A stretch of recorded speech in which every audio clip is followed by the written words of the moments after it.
Good morning, York Alliance. I'm so glad to see you.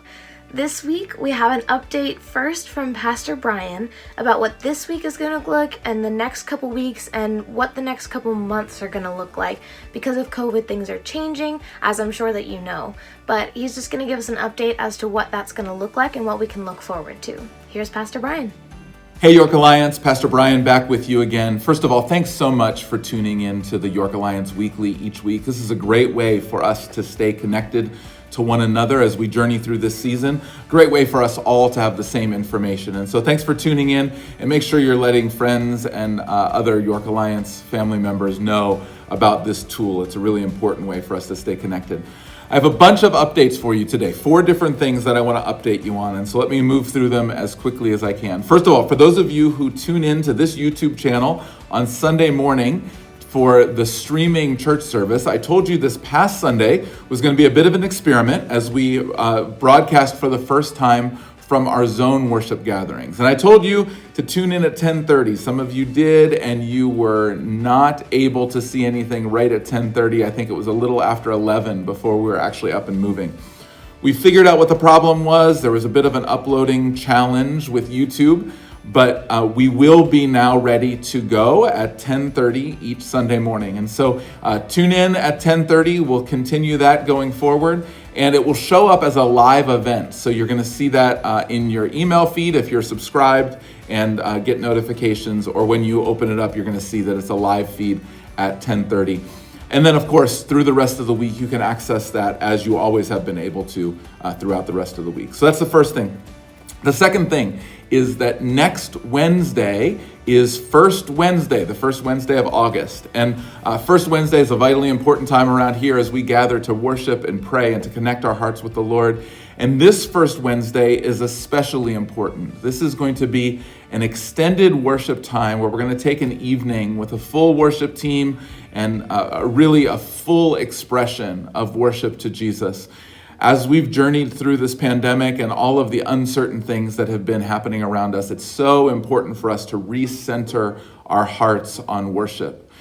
Worship is a reminder to us that God is in control of all things, even when we don't feel it and even when we struggle to understand, He's in control. And so this is going to be a great opportunity to do that. Can I encourage you? Come out if you feel comfortable and if you're able next Wednesday from 6:30 to 8 o'clock down below the church outside of the fellowship hall. We're going to have a wonderful worship time. Unfortunately, we're not going to be able to live stream that in real time, but we will have that video uploaded by 8:30. And so if you aren't able to be here, tune in at 8:30 on Wednesday night or anytime after that, and you'll be able to engage that by video. That's the second thing. The third thing is I told you last week that we were looking at the possibility of a baptism service. In the midst of a pandemic, it can be really tricky to do a baptism service, but we have figured out a way. And so on Sunday, September 20th, both at 8:30 and 10:30, we're going to have gatherings at the Pen Oaks Swim Club in East York. You'll get more information on that location as we go forward, but we're going to be gathering at the Pen Oaks Swim Club, and we're going to have an 8:30 and a 10:30 where we're going to gather all together, and then in between, probably right about 10:15, we're going to have a baptism gathering. That's going to allow us to have as many people as possible experience the baptisms, but also not keep all of us together for an extended period of time so we can keep distance and safety. More information on that coming, but I wanted to let you know about that. September 20th, that's going to be coming. And if you've never been baptized as a believer, now's a great time to step into it. What a great celebration of the fact that God is still at work in the midst of all that's going on in the world around us. And so we want to encourage you to take part in that. That would be on September 20th. But if you want to be a part of it, send us an email, info@yorkalliance.org, or talk to any of our pastoral staff. We would love to give you information and make sure that you're on the docket for September 20th. The last thing is that the zone worship gatherings have been really well received. I think for many of us, we've felt like it's been so good to gather together in the safety of the outdoors in the midst of all that's going on. It's just added a level of comfort and peace to us as we've gathered. It's been just a really, really good thing. And so the elders have made the decision that we're going to continue those zone worship gatherings through at least the middle of October. And so I want to let you know that those gatherings are going to continue 3 different locations, West York, North York, and South York, through at least the middle of October. Each week we'll keep you up to date on specifics in terms of those locations at those parks, but we will continue at least through the middle of October, and then we'll make a decision as we get closer to there. The weather around here tends to hold out at least that long, and so we'll make decisions as we get into the fall, week to week, and let you know what to expect. As it has been, if there are weather complications, thankfully, we've not had to mess with that so far, but if there are weather problems, we'll post that on yorkalliance.org on our website first thing as soon as we make the decision, and then we'll move to a live streaming service as we did through the spring. And so we'll let you know about that in advance, but we're praying and continuing to thank God for good weather and have been thankful that we can be together. So those are the 4 things. If you are watching on YouTube, 10:30 on Sunday mornings, we're going to be up and running starting this week, and all should be well. First Wednesday, next Wednesday from 6:30 to 8. Baptism on Sunday, September 20th at the Pen Oak Swim Club in East York. And our zone worship gatherings are going to continue into the fall, at least through the middle of October. Thanks so much for tuning in. Again, looking forward to seeing you all as soon as possible at a zone worship gathering near you. Take care. Thanks, Kira. We're down to the last few weeks of the Pandemic Love Offering, and I just want to remind you that 100% of what you give goes to our over 600 missionaries with the C and MA Alliance all over the world.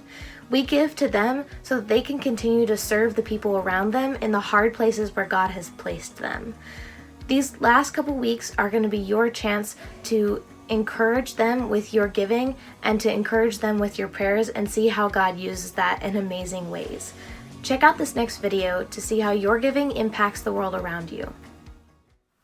Mid-March, the country in which we serve completely shut down as the government attempted to deal with the repercussions of the COVID-19 pandemic.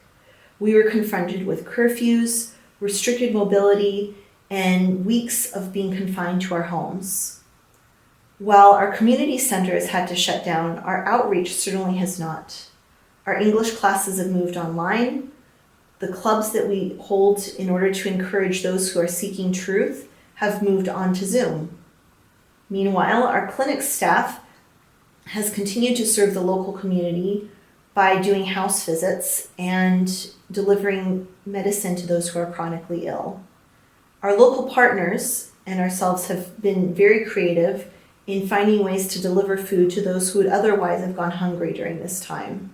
Our Yemeni and Syrian refugee programs have begun a new project for sewing masks that provides employment for some of those in desperate need and free reusable masks for the whole community. We're grateful to be uniquely positioned after decades of service in our community to be the hands and feet of Christ at this time. We depend on your giving now more than ever, and we thank you for your support.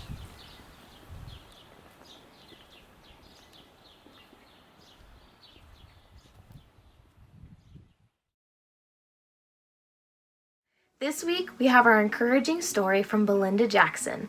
I'm sure many of you know her and love her, and so I would love for you to hear her story and be encouraged. Hi, my name is Belinda.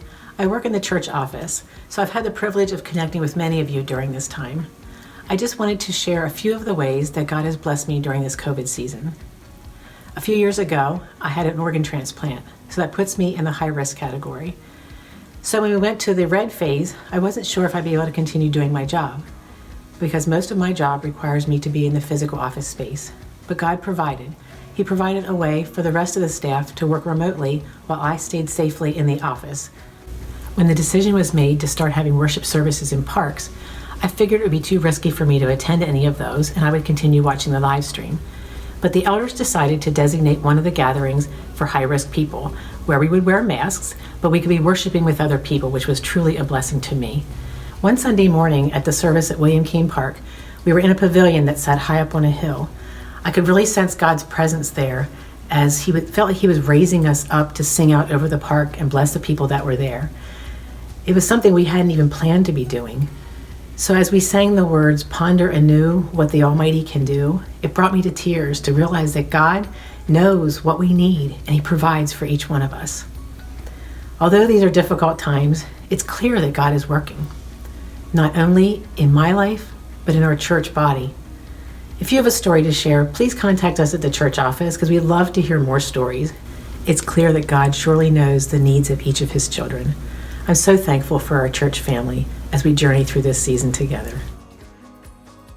Well, thanks for joining us this week for the York Alliance Weekly. And as always, if you have a story to share with us, we would love to be encouraged by that. So send us an email at info@yorkalliance.org.